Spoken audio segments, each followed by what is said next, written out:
¿Estamos listos? Génesis capítulo 33. Alzando Jacob sus ojos, miró, y he aquí venía Esaú y los 400 hombres con él. Entonces repartió él los niños entre Lea y Raquel y las dos siervas. Y puso las siervas y sus niños delante, y luego a Lea y sus niños, y a Raquel y a José los últimos. Y él pasó delante de ellos y se inclinó a tierra 7 veces hasta que llegó su hermano. Pero Esaú corrió a su encuentro y lo abrazó y se echó sobre su cuello y le besó, y lloraron. Y alzó sus ojos y vio a las mujeres y los niños y dijo: ¿Quiénes son estos? Y él respondió: son los niños que Dios ha dado a tu siervo. Luego vinieron las siervas y ellas y sus niños se inclinaron. Y vino Lea con sus niños y se inclinaron. Y después llegó José y Raquel y también se inclinaron. Y Esaú dijo: ¿qué te propones con todos estos grupos que he encontrado? Y Jacob respondió: el hallar gracia en los ojos de mi señor. Y dijo Esaú: suficiente tengo yo, hermano mío, sea para ti lo que es tuyo. Y dijo Jacob: no, yo te ruego, si he hallado ahora gracia en tus ojos, acepta mi presente, porque he visto tu rostro como si hubiera visto el rostro de Dios, pues que con tanto favor me has recibido. Acepta, te ruego, mi presente que te he traído, porque Dios me ha hecho merced, y todo lo que hay aquí es mío. E insistió con él, y Esaú lo tomó. Y Esaú dijo: anda, vamos, y yo iré delante de ti.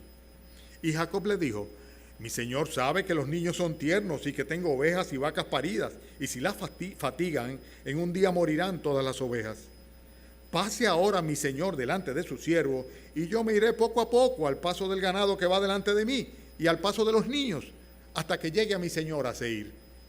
Y Esaú dijo: dejaré ahora contigo de la gente que viene conmigo.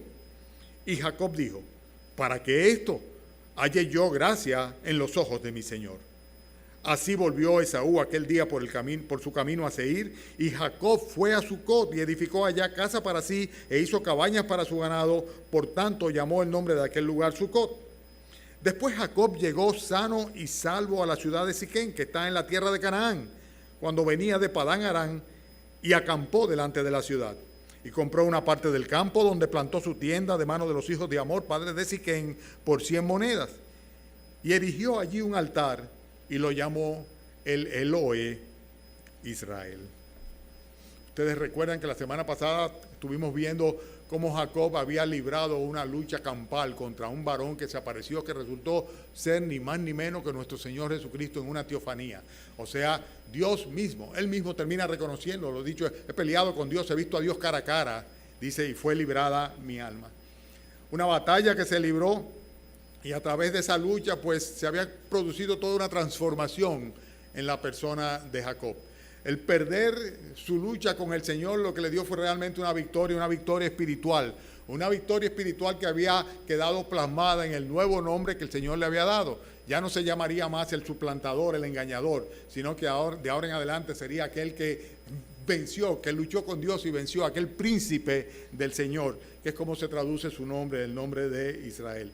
Vendría a ser a partir de entonces la persona ungida por el Señor para ser el germen de toda una nación y cumplirse las promesas hechas a Abraham y a Isaac, sus padres, en cuanto a que de ellos vendría una gran descendencia y vendría de una manera particular aquel Mesías que sería una bendición para todas las naciones. Jacob había quedado marcado en forma espiritual, en forma emocional, pero también en forma física. Recuérdense que el Señor le tocó en una cadera y a partir de ese entonces pues él cogió para el resto de su vida. En otras palabras, luego de ese encuentro que se sucedió en Peniel, Jacob era un hombre nuevo, un nuevo hombre. Y es exactamente lo que dice la Escritura, lo que dice el Señor que hace con nosotros cuando tenemos un encuentro personal con el Señor, cuando se libra la batalla por nuestras almas y salimos victoriosos porque el Señor vence nuestro orgullo, vence nuestra soberbia y nos da una nueva naturaleza, nos hace nueva persona. Y eso fue lo que sucedió con Jacob. Él era un nuevo hombre, una nueva criatura, y de ahora en adelante él estaría apto para llevar a cabo los propósitos de Dios en su vida y en la de su familia. Dios había estado trabajando. 20 años se había pasado Jacob separado de su hermano Esaú por el mismo hecho de que había tenido que salir huyendo de su presencia, ya que Esaú con encono, con rabia en contra de él, pretendía matarle como consecuencia de que le había engañado ya en un par de ocasiones.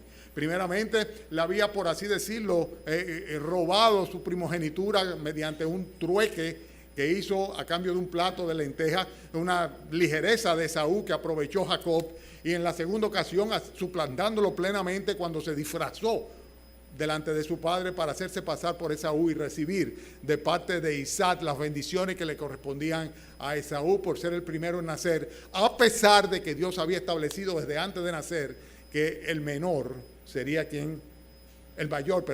Esaú sería quien serviría al menor. O sea que el menor sería cabeza de la familia, y en este caso sabemos que aunque eran hermanos gemelos, hermanos mellizos, sin embargo, estos, ya no me recuerdo si los mellizos son los que se parecen o no, estos no se parecían en nada, ¿verdad? Eran mellizos, pero no eran gemelos, ¿verdad? Eran mellizos, pero no eran hermanos mellizos, ¿verdad? Aunque eran hermanos de mellizos, no se parecían absolutamente en nada. Y en cualquiera de los casos, el primero en ser alumbrado fue Esaú y no Jacob. Ahora nosotros vemos que Dios había trabajado en sus corazones, y no solamente en el corazón de Jacob. Jacob era un nuevo hombre, ciertamente. Pero Esaú, a pesar de ser un profano, a pesar de ser una persona carnal, un hombre que lo que le gustaba era el campo y un hombre de batalla, ¿no? Sin embargo, Dios había permitido que a través de este periodo de tiempo su corazón no mantuviese el ensañamiento, el encono, la ira en contra de su hermano. Y a pesar de que cuando se entera de que Jacob va con la disposición de, pues sencillamente irle al frente con 400, era todo un ejército, con 400 personas que iban junto con Esaú al encuentro de Jacob, y seguramente, ¿verdad?, si iba con 400 personas no era para darle un abrazo, ni tirarse en su cuello, ni llorar junto con él, pero sin embargo Dios va a permitir que sea así, que ya su corazón no guardase ese encono y ese rencor. Por eso vemos nosotros que se produce lo que en la Biblia se explica como un acto de reconciliación. Y el título de este mensaje en esta mañana es precisamente ese: reconciliación. La reconciliación siempre se inicia con un cambio de actitud. Esto es muy importante que lo tengamos presente. Mientras se mantiene la misma actitud hacia la persona de la cual fuimos dañados, ofendidos, o con la cual tenemos algún tipo de resentimiento, pues no hay ninguna posibilidad absolutamente de que haya ningún tipo de reconciliación. Pero sin embargo, si hay un cambio de actitud, entonces se produce lo que bíblicamente se conoce como reconciliación. La palabra reconciliación es la palabra catalaje, y el diccionario bíblico que dice que consiste en un cambio en una de las partes que es inducida por la acción de la otra parte. Un cambio en una de las dos partes, ¿verdad?, que están en conflicto, que viene inducida por un cambio de actitud de la otra parte. Una promueve la otra. Siempre parte de un cambio de actitud. La actitud de Jacob va a ser simplemente que Esaú cambie su actitud y tenga una actitud reconciliadora, a pesar de que Jacob se temía que no iba a ser así, y a pesar de que evidencia todo de que no era la intención primigenia original con la cual Esaú había salido al encuentro de su hermano. Jacob había cambiado. Ya Jacob no era el hombre egoísta que solamente pensaba en sí. Cuando va al encuentro, cuando le avisan que su hermano viene, pues inclusive fíjense que él se pone delante, organiza, claro, de acuerdo a sus preferencias y sus afectos, a su familia. Y dice aquí que puso primero a las siervas con sus hijos, luego puso a Lea con sus hijos, y finalmente, más protegida todavía, a Raquel y a José. Pero se pone delante de todos ellos. O sea, él toma el liderazgo y él afrenta o enfrenta, por decirlo así, el riesgo que constituía el reencuentro con su hermano que venía con 400 personas. Ya él es una persona completamente distinta, no evadía su responsabilidad y no pensaba solamente en él como había actuado durante todos estos años, que fundamentalmente estaba pensando en él todo el tiempo. Dejaban que las mujeres resolvieran con sus hijos, ¿verdad? Había conflicto dentro de su familia, él no se metía entre sus esposas, él no se metía, él solamente egoístamente satisfacía sus necesidades sin asumir ningún tipo de riesgo ni responsabilidad. Ahora había cambiado. De hecho, acuérdense que Jacob se caracteriza por ser una persona soberbia, una persona muy capaz, una persona que cree que se puede llevar el mundo por delante, pero ahora lo que manifiesta es un carácter humilde. O sea, aún sabiendo él el derecho que le correspondía, que le asistía, porque realmente él había adquirido los derechos de primogenitura, primero de su propio hermano y después a través de la bendición de su padre, pero más aún de parte de Dios. O sea, él conocía cómo Dios había profetizado que él, siendo el menor, sería servido por el mayor, o sea que él tendría principalía dentro de la familia. Pero sin embargo, él manifiesta un carácter humilde. Lo vemos claramente en la actitud. O sea, antes de que su hermano llegue, cuando lo ve de lejos, comienza a inclinarse delante de él. Dice que 7 veces. Un número de perfección, ¿verdad? De lo completo. Y es interesante el hecho de que haga este tipo de genuflexión, porque cuando él se inclina delante de Esaú, que viene en camino, él le está dando la reverencia que le daban los súbditos al rey. O sea que él está diciéndole a su hermano, desde antes de que llegue donde él, dice, yo vengo en condición de súbdito tuyo, de siervo, yo no vengo a quitarte la principalía que tú tienes. Y esta es una actitud de humildad, una actitud de humildad que promueve la reconciliación. O sea, en vez de encontrarse con alguien que le enfrenta a Esaú, se encuentra con alguien que se supedita a él. Y no solamente eso, sino que de una manera muy clara y expresa, en el versículo 5 vemos que él expone claramente que lo que tiene y que lo que es fruto de la gracia y la misericordia del Señor. Él le atribuye a Dios su prosperidad y su descendencia. Versículo 5 dice, alzó sus ojos, vio las mujeres y los niños, y Esaú le preguntó, ¿quiénes son estos? ¿Y qué le dice Jacob? Le dice, este es el fruto de mi trabajo, de mi esfuerzo, lo que yo tengo. No, le dice, estos son los niños que Dios ha dado a tu siervo. O sea que él atribuye al Señor, en una actitud completamente humilde, la prosperidad que él tenía, la familia que el Señor le había dado, todo aquello con lo que lo había encontrado Esaú luego de 20 años, cuando se fue sencillamente con un cayado en la mano y con los bolsillos completamente pelados. Entonces vemos nosotros que esta actitud de Jacob mueve a que Esaú cambie de actitud o tenga una actitud que no es agresiva, sino por el contrario, misericordiosa. O sea que su furia se diluye completamente cuando ve la actitud de Jacob. En Proverbios capítulo 16 es interesante como la Biblia lo confirma cuando dice que cuando los caminos del hombre son agradables delante del Señor, aún a sus enemigos los hace estar en paz con él. Y Jacob había comenzado a caminar y a vivir una vida agradable delante de Dios. Ya él era un hombre aprobado por Dios, era un hombre de Dios. Y consecuentemente él lo que tenía como norte en su vida era cumplir con el propósito que Dios tenía para él. Y entonces Dios comenzaba a allanar su camino.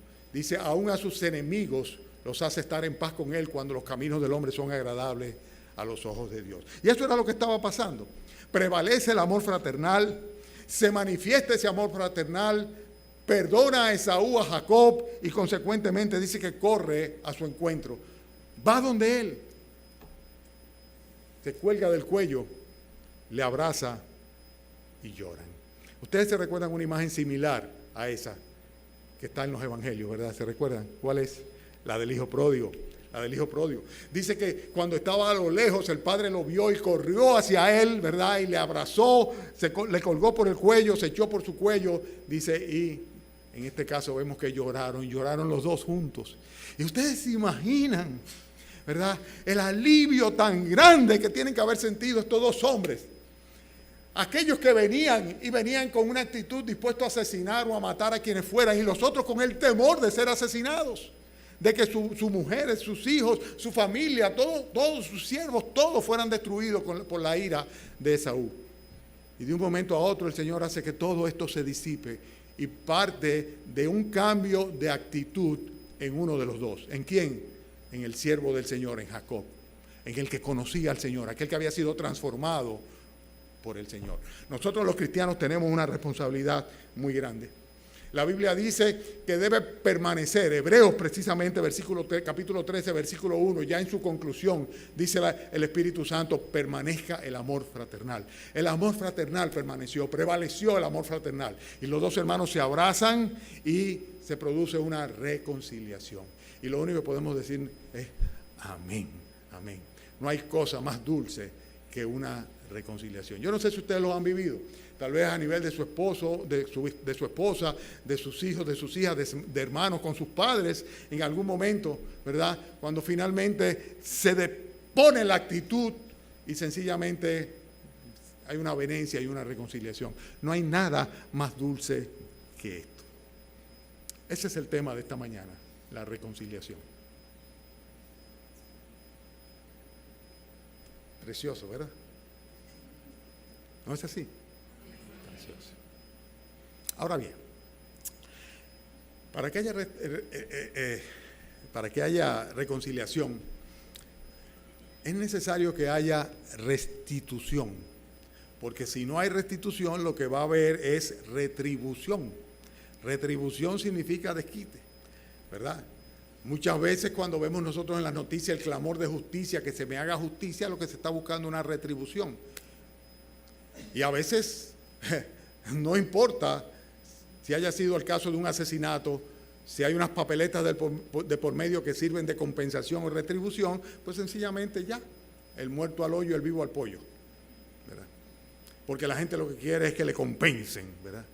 Pero sin embargo, ¿verdad? Si hay una restitución, o sea, si sencillamente aquello que se constituye en un impedimento para la armonía, para la comunión, para la reconciliación, es quitado del medio, inmediatamente, sin necesidad de que haya una compensación o una retribución, sencillamente la reconciliación se lleva a cabo. Es interesante lo que vemos nosotros en los versículos que van del 8 al 11 en ese sentido.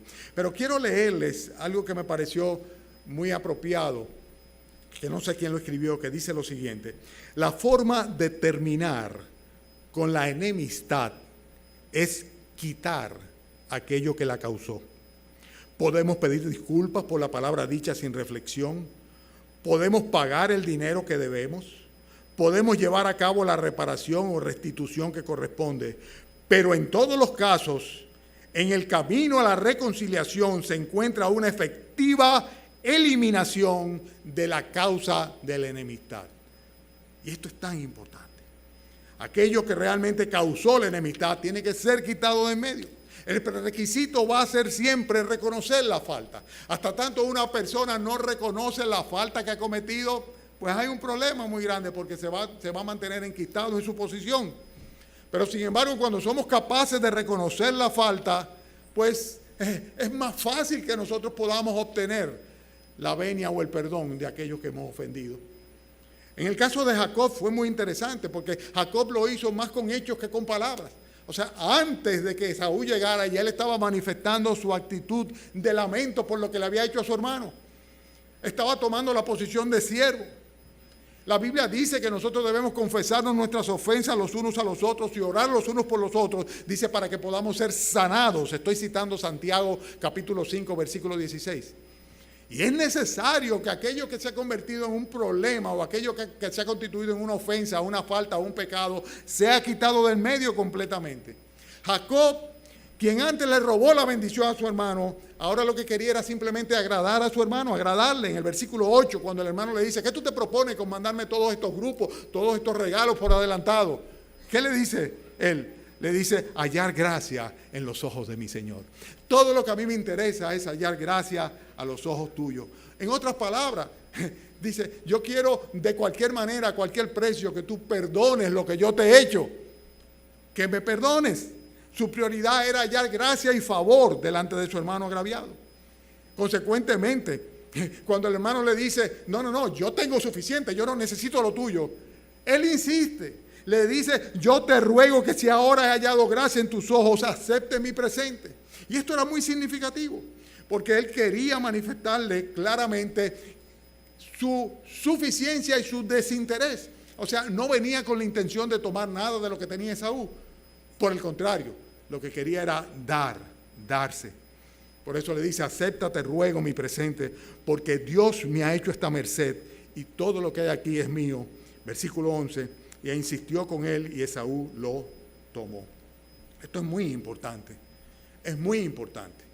Muy importante que aquello que era un problema, que era la intención que había tenido Jacob de robarle la principalía a Esaú, fuera quitado del medio.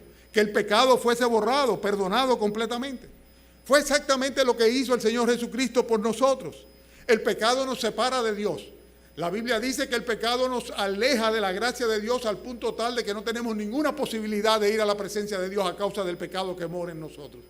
¿Y qué hizo Cristo? Precisamente, la Escritura dice en Colosenses que el Señor reunió en Él toda plenitud a fin de en Él reconciliar consigo todas las cosas. En Cristo Dios reconcilia al mundo consigo, pagando por el pecado del mundo, muriendo en una cruz, saldando su cuenta, para quitar de en medio el obstáculo que hay entre la comunión de Dios con el hombre, que es el pecado. Esto es lo que hace Jesucristo. Esa es la obra de nuestro Señor Jesucristo.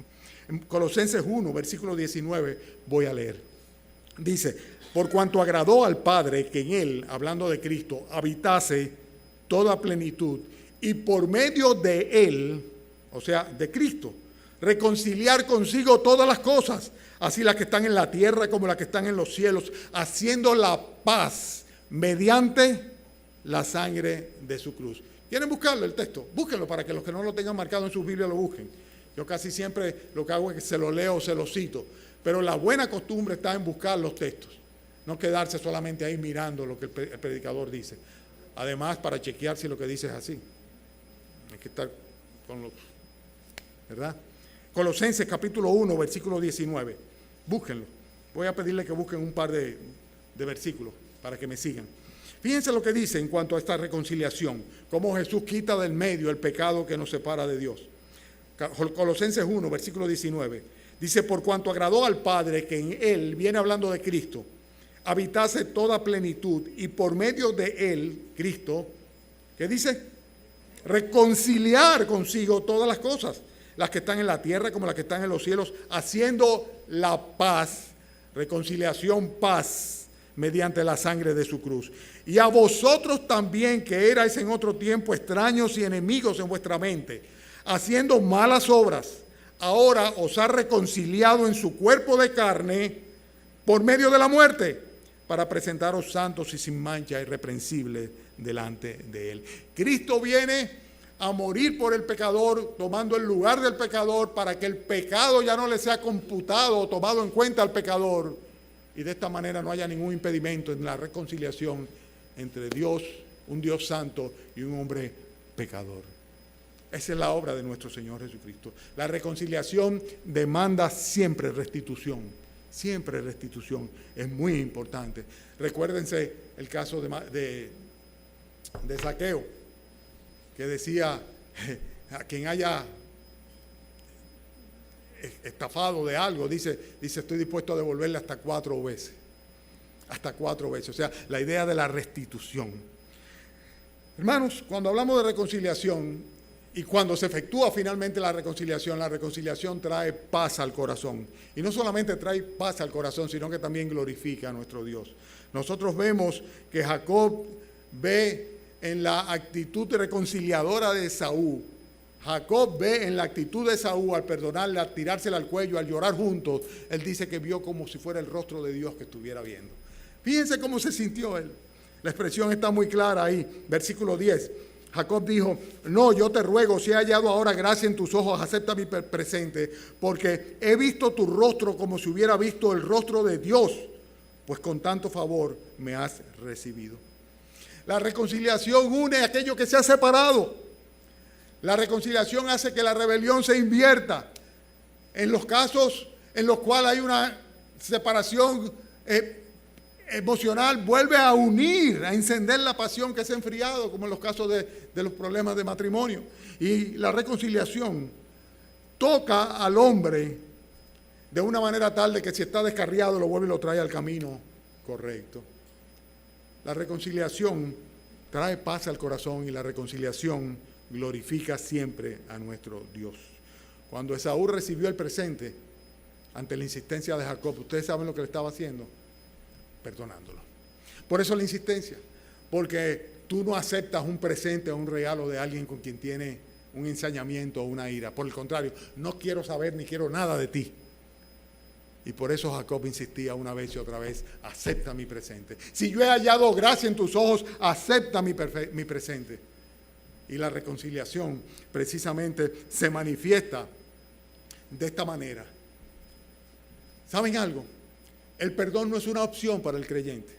El perdón es sencillamente un deber o una obligación. La Biblia nos manda a perdonar. Hasta 70 veces 7, dice el Señor, debemos perdonar. El perdón no es una opción. Y nunca nos vamos a parecer más al Señor Jesucristo, aquel que dijo, Padre, perdónalos porque no saben lo que hacen, cuando estaba siendo maltratado, vejado y asesinado en una cruz, que cuando nosotros somos capaces de perdonar a alguien. Y el perdón parte de una actitud del corazón, interior. Hay que echar de en medio el inconveniente, hay que quitar el obstáculo. Y el pecado es un obstáculo, y Dios precisamente hace eso, que a pesar de que nosotros somos pecadores, nos ama de tal manera que entrega a su Hijo Jesucristo para que muera por nosotros, a redimirnos, para perdonarnos y para reconciliarnos con Él.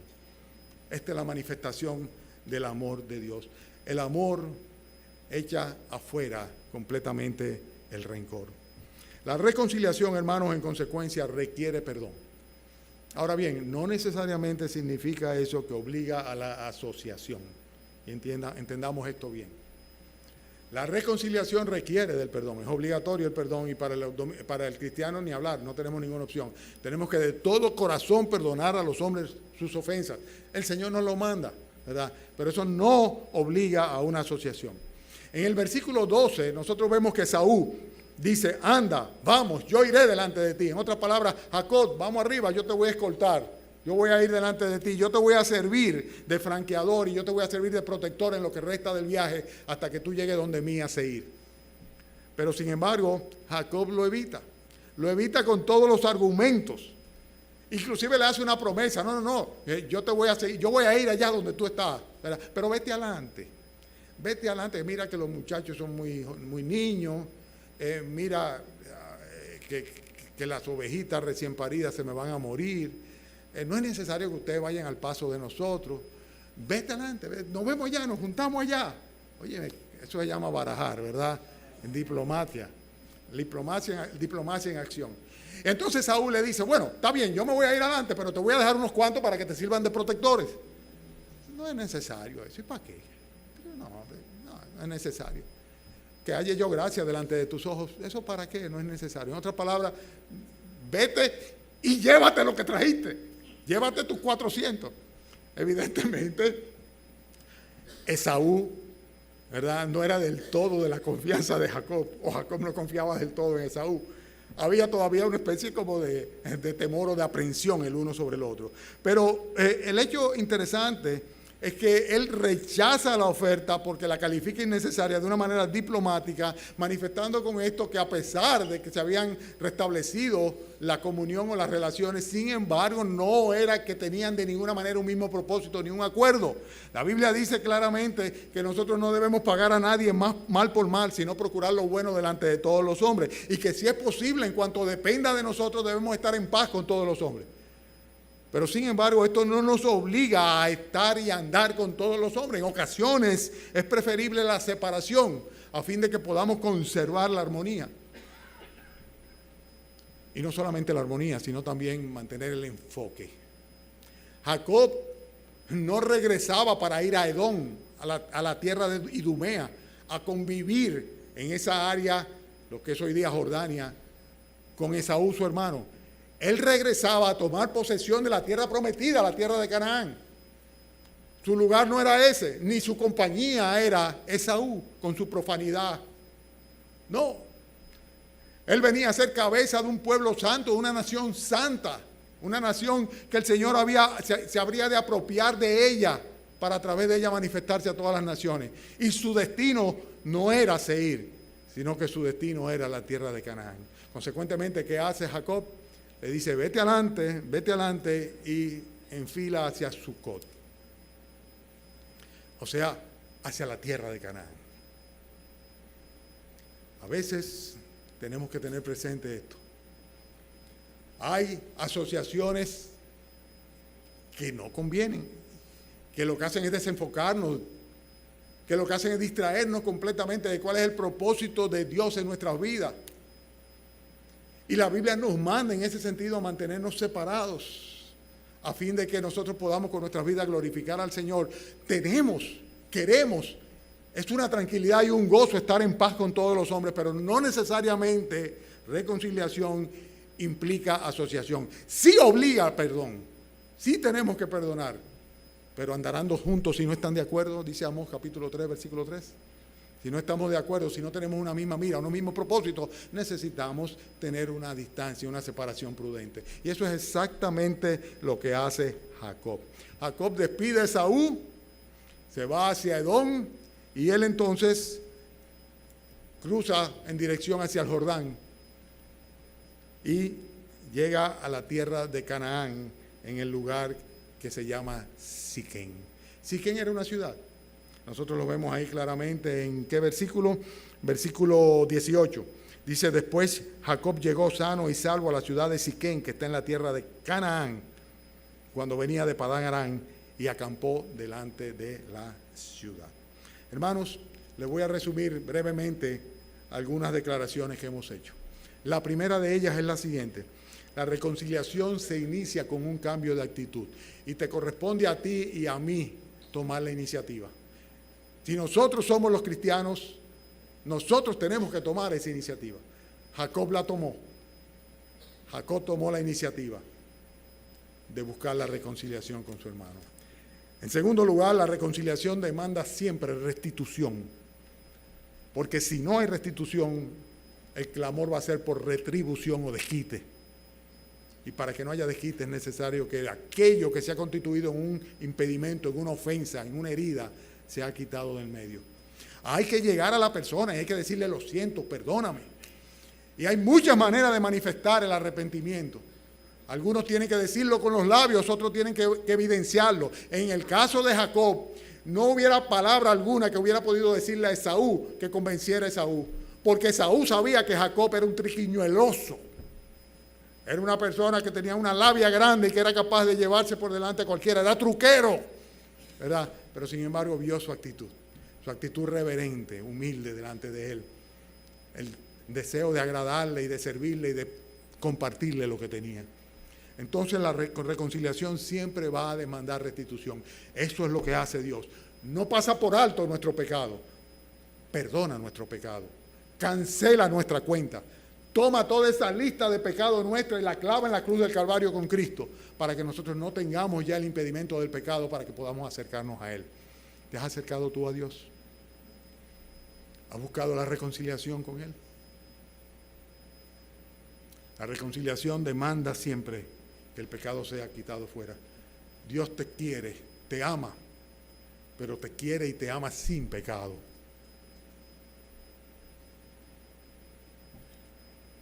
En tercer lugar, la reconciliación trae paz al corazón.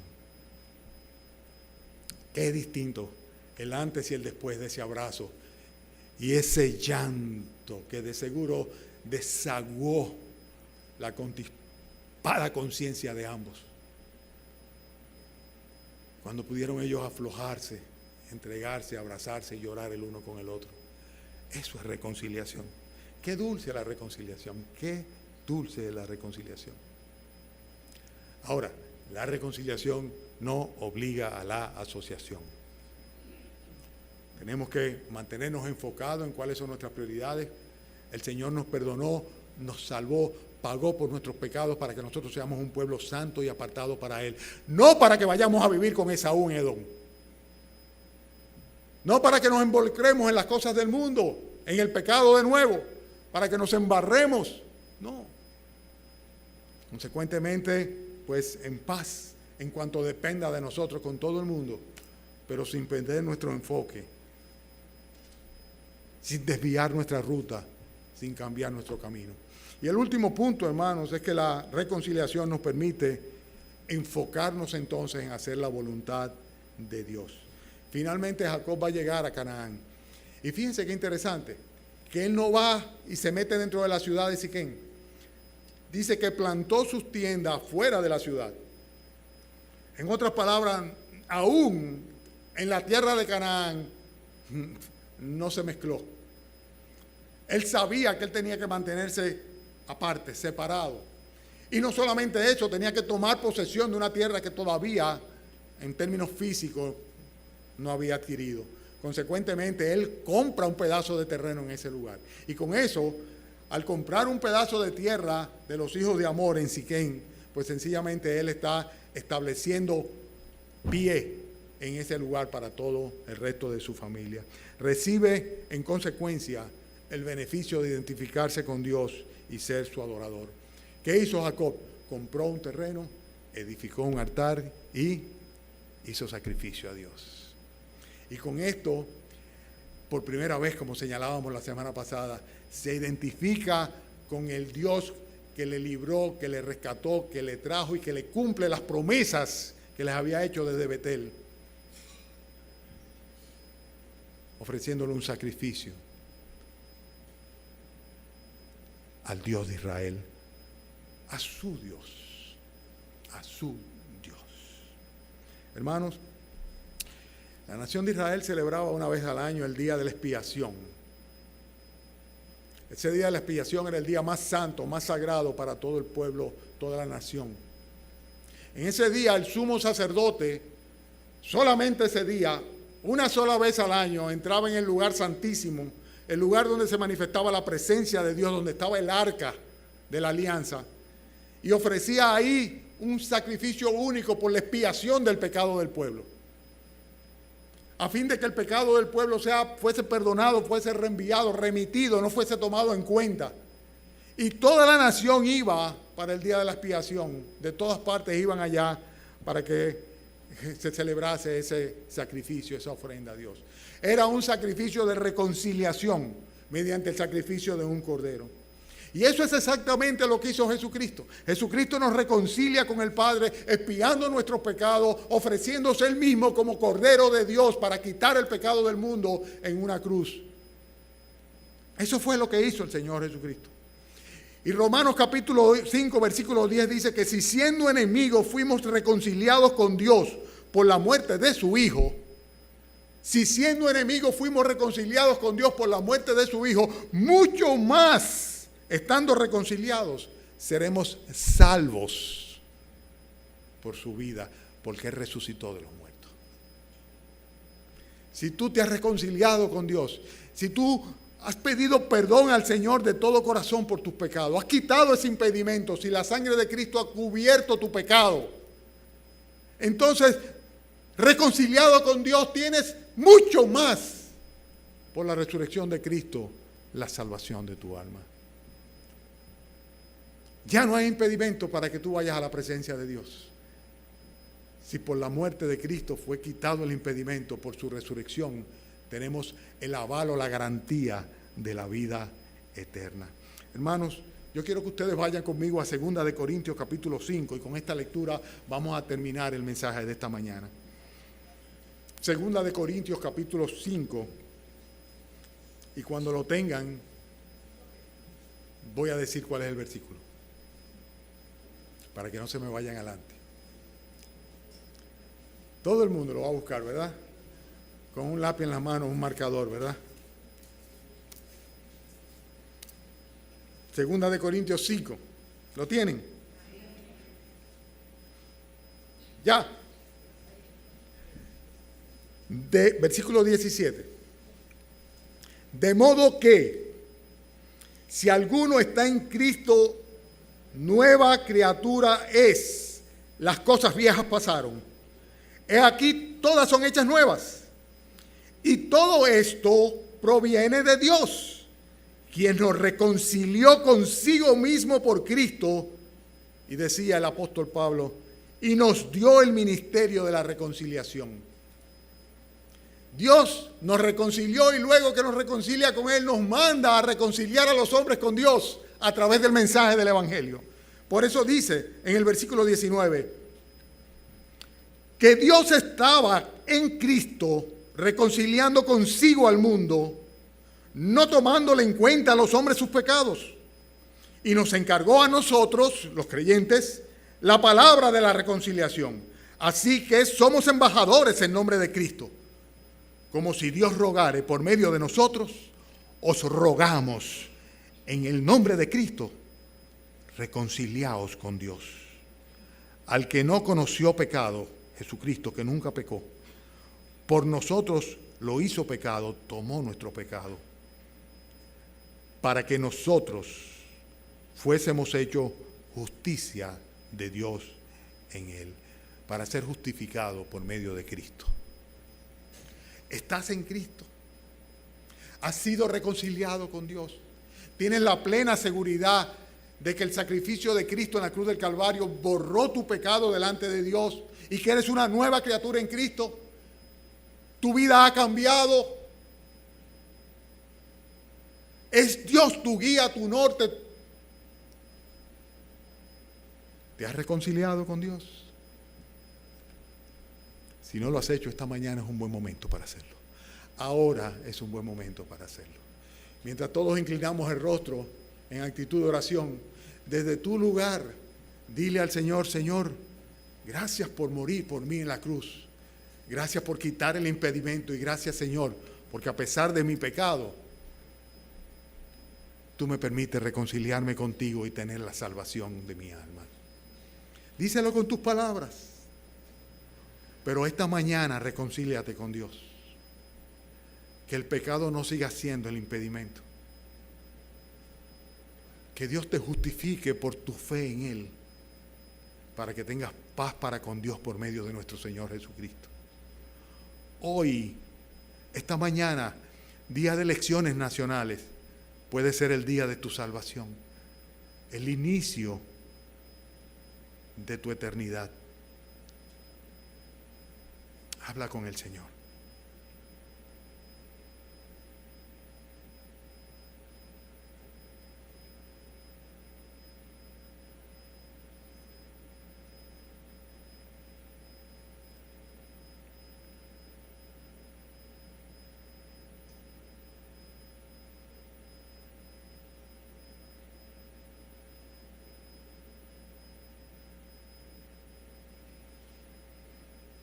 Gracias, Padre bendito.